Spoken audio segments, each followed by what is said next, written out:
Let's talk about the ideal gas law.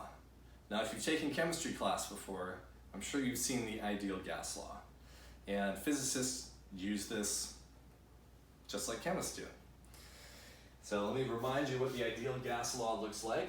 It's a relationship between pressure, volume, number of moles of substance, and temperature. And these quantities are connected with a constant, the ideal gas constant. So sometimes in physics, we also write it like this. You might encounter that in the physics textbook. Instead of using moles, we just say number of molecules. And this is called the Boltzmann Constant. So let me just remind you what these quantities represent. P is pressure, V is volume, N is number of moles of material,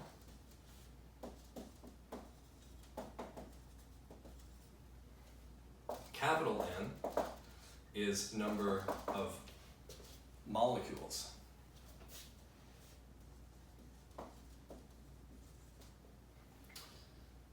R is the ideal gas constant.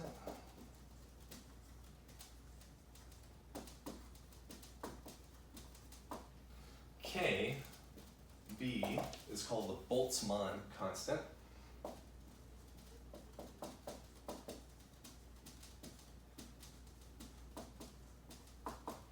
And T is temperature.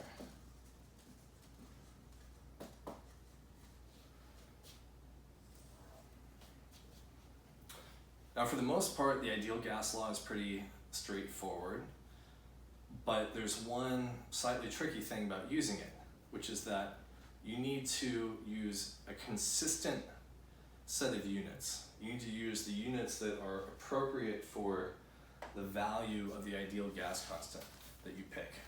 So here's how the units work. First of all, T must be in Kelvin. No matter what system you choose, T has to be kelvins.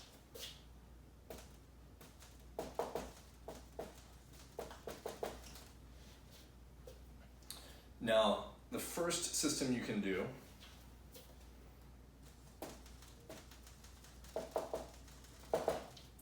is to have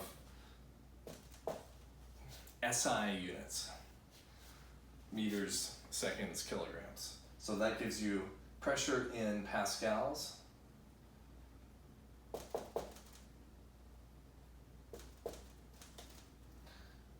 volume in cubic meters, ideal gas constant in joules. So I should just tell you the value. Ideal gas constant equal to 8.31 joules per mole times Kelvin, and N in moles.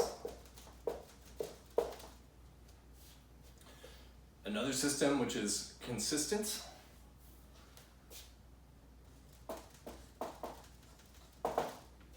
is to have pressure in atmospheres, volume in liters,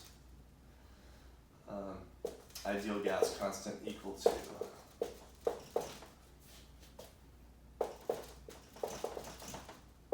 liters, atmospheres, moles times Kelvin, and again N in moles.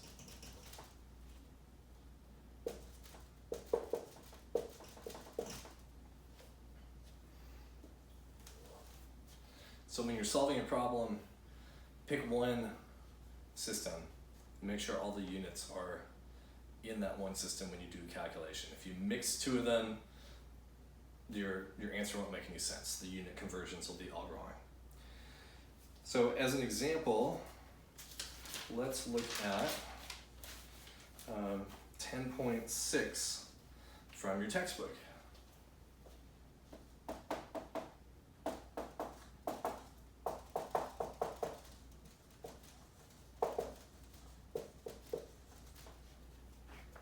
Where we have a gas that's initially has these values.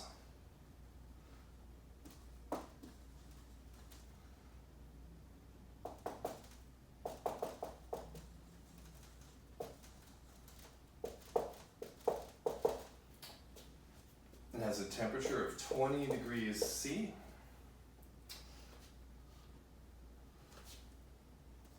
A pressure of 1.5 times 10 to the 5th pascals, and volume of 1 liter. And we want to ask, how many moles of gas are there?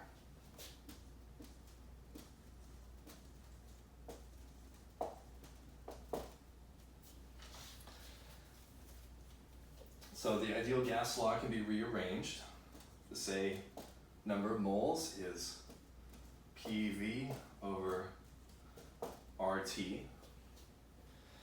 But what we need to do is to make sure all these units are consistent within a particular system. Otherwise, just plugging in those values that we're given is not going to give you the right answer for n. So let's choose this first system. Yeah, let's choose that first one with pressure in pascals, volume in cubic meters. So we need to convert 1 liter to cubic meters. There are 1,000 liters in the cubic meter, so this is 1 times 10 to the minus 3 cubic meters. Within that system, we use 8.31 joules over moles times Kelvin for our ideal gas constant. And at temperature, we need to use Kelvins, not degrees Celsius, 293 Kelvin. So with all those units being consistent, we can now find 6.16 times 10 to the minus 2 moles. Keep in mind that 1 mole represents Avogadro's number of things. So Avogadro's number is enormous, 6 times 10 to the 23rd.